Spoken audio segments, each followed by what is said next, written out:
One of the more common questions I get from people being a cosmetology instructor is what is the difference between leave-in conditioner, standard conditioner, and deep conditioner? And today we're going to talk about it. For those who do not know, my name is Linwood. I'm a licensed cosmetologist and cosmetology instructor, and I have tons of videos to help you out with information just like this and so much more. So I like to break conditioners down into categories. And what that means is you've got your leave-in conditioner, which is going to be more of your encourager. You have your standard conditioner, which is going to be more of your instiller. And then you have your mask or your conditioning masks that are more of your enforcers. So let's break that down and talk a bit more about what that means. Now, I like to break these down into these categories because in order to enforce or even encourage the rules, you have to first instill the rules. So if you're a parent, I want you to think about the aspect of like, put it in the case of washing hands, or in this case of washing your face.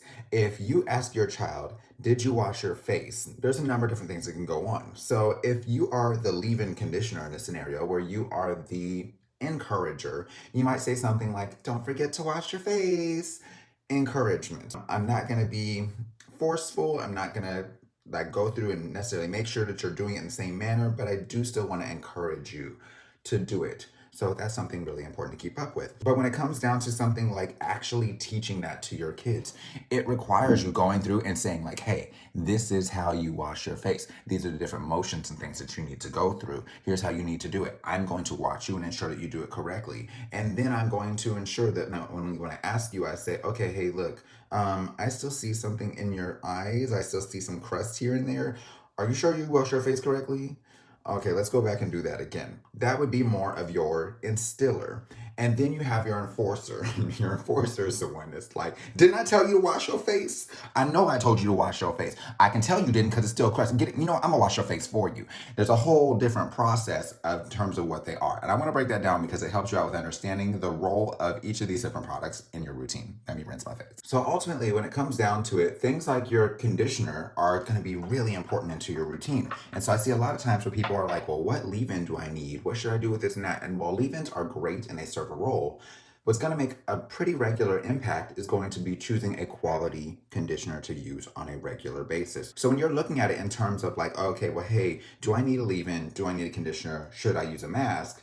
Here's what I need you to think about. So your leave-in is your encourager.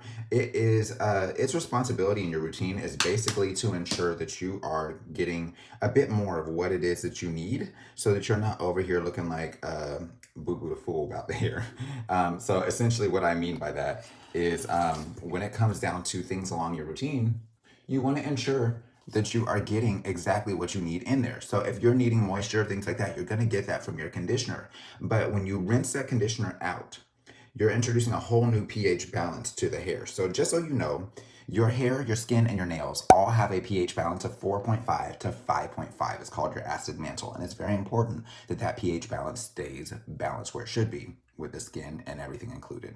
So when it comes down to stuff like that, you want to ensure that, yes, when you're using a leave-in conditioner, its job is to help instill additional moisture or additional protein into the hair, but it's really more of an encourager than it is an instiller.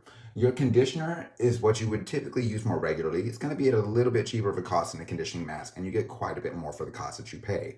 That's what's going to be regularly instilling things into the hair. Now, if you find that you're in a space of an emergency treatment, you're doing your regular conditioner and you're still not quite getting the moisture that you need. You recently went through a surgery and your hair is losing quite a bit of things that it needs. You recently did a chemical and your hair is losing quite a bit of things that it needs. Or you have high porosity hair naturally and you're losing out quite a bit on that. You may notice that you need a deep conditioning mask. Even if you're low porosity and you've finally gotten to that point where you've lost moisture and it's really hard for you to get moisture back in there, it may be time for a deep conditioning mask. Now, keep in mind there's a difference between a deep conditioning mask and a deep conditioner. Those are two different processes, which we'll talk about in another video coming up soon. But when it comes down to aspects of things like that, let's now discuss the difference between your conditioner and your conditioning mask. By the way, I have my skincare link down below for anyone who is going to ask. Now, a conditioning mask is going to be a bit different because the molecular size of the ingredients is smaller. So what that means is when you're dealing with the hair and you're thinking about like a aspect of, okay, what do I need out of this conditioning mask? You want to understand that because the molecules are smaller in the formulation, they're able to penetrate a bit deeper into the hair shaft. What that means is if you're in need of a bit more deep moisture, deep protein it's going to be great for that because the molecular size is a bit smaller, so it's able to more easily go underneath the scales of the cuticle, which is the outermost layer of the hair, and be able to do a better job of actually conditioning that hair. So conditioning masks can be great for that reason. This is also a huge part of the reason why they work so much better in terms of forcing that moisture in there. That's why I call a mask an enforcer. By the way, don't mind the mannequin back there. I do sell her though, so there's links to her down below as well. So what do you do if you're looking to save money and you still want maximum impact?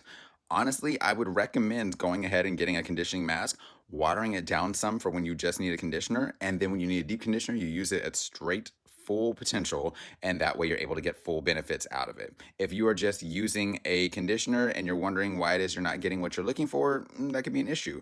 If you notice that your hair is really prone to dryness or it needs a little bit more protein, a little bit more moisture on a regular basis, a leave-in is going to be super helpful, and it helps out with detangling quite a bit for those that are tangle prone. So each of them have a different job, but some of them are going to make a much larger impact. And I always tell people when it comes down to your routine, the number one place that you want to spend your funds is going to be on shampoo and conditioner. It's going to make the biggest difference in your hair. That being said, if you need product recommendations or if you'd like a free hair care guide, you can click the links down in my description box below. All of that is down there. And of course, if you are needing a bit more information, we can go ahead and do that. Now, you may find that you do all of this different stuff and you're still not seeing what you need to out of your product. And if that's the case, you may be conditioning incorrectly. So if you're conditioning incorrectly or you're not sure if you're conditioning incorrectly, I want you to check out this video right here because it just may help you go through understanding whether or not you're getting full potential out of your conditioner because you might not be using it right. Until next time, take care, God bless, and stay glam. If you got benefit out of this video, please feel free to subscribe. Take care.